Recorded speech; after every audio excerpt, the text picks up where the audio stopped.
friends, family, and internet strangers, Stephanie here, and today I've got a super simple but really tasty dessert to share with you.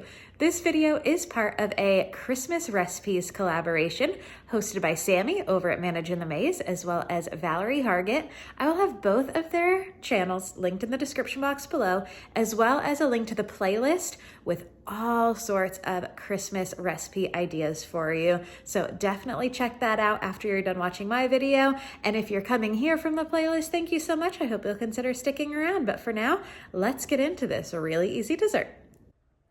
Today I am making a peppermint mocha poke cake. Who doesn't love a good poke cake? It gives such a nice added little element to a box of cake mix. So I am starting out with a standard chocolate cake mix. You can use whatever kind you'd like, or you can make your own chocolate cake if you want to do that too.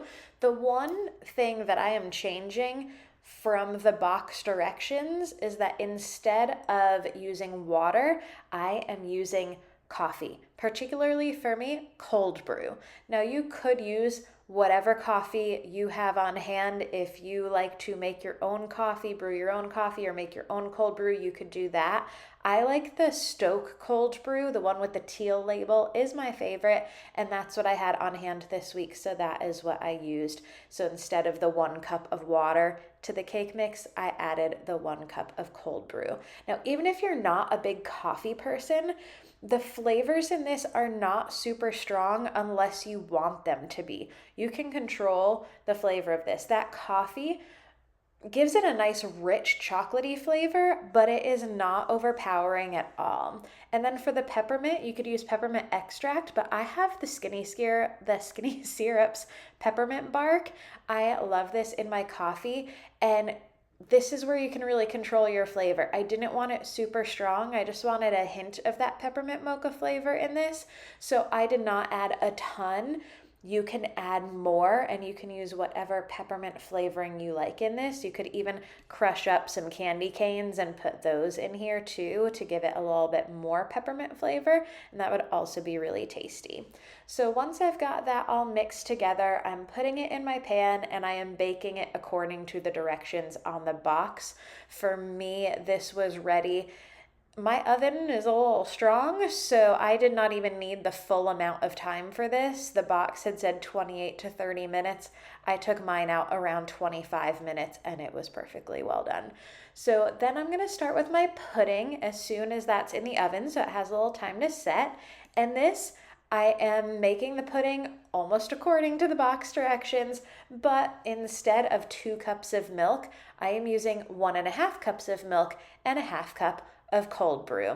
Now, I don't recommend eating this right before bedtime because while it doesn't come out in the cake as much, it's not a super strong flavor in the top pudding mixture, but I definitely had this a little bit too late at night. I had this around 10 p.m. and I did not fall asleep very easily. So the days that I had it earlier in the evening, I didn't have a problem, but if cold brew keeps you up at night, maybe don't eat this at 10, or maybe it was even 10:30 p.m.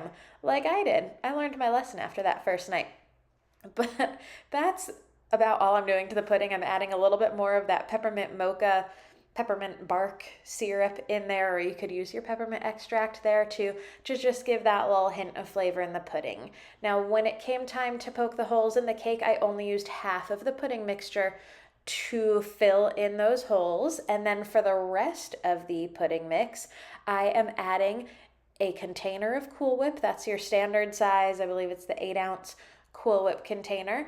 And I am mixing that with that leftover pudding cold brew peppermint mixture. And then that is going to serve as the frosting. I let the cake sit in the refrigerator with the pudding mix on top of it for about an hour and a half. I went to the gym, and when I got back is when I finished doing this. So I didn't have a set amount of time. I just was doing this as I had time over the course of my evening. So that's how you make it easy over the holidays. Do things while you have time. Make it simple on yourself. And then the one recommendation I will make, do not add the M&Ms. If you want to add M&Ms to the top, it's totally optional until you are ready to serve this, because that coating will start to come off and it will still taste fantastic, but it will not have those nice bright colors if you have done that part too far in advance. I do recommend letting this sit in the refrigerator for a while before you serve it so it can really firm up and absorb all of that pudding flavor. But this is so simple and so tasty, and I highly recommend trying this one, y'all. Thank you so much for watching. I hope y'all enjoyed this video, and if you did, I hope you give it a thumbs up and hit that subscribe button down below so you don't miss any more content. Thank you, Valerie and Sammy, for hosting this collab. If you're here from that collab, let me know down in the comments. I hope y'all have a wonderful holiday season. Also, I would really like to know when I became the gnome and buffalo plaid lady. Everything is buffalo plaid, and I have multiple gnomes. It's becoming a problem. Wanna hang out with my friends and family.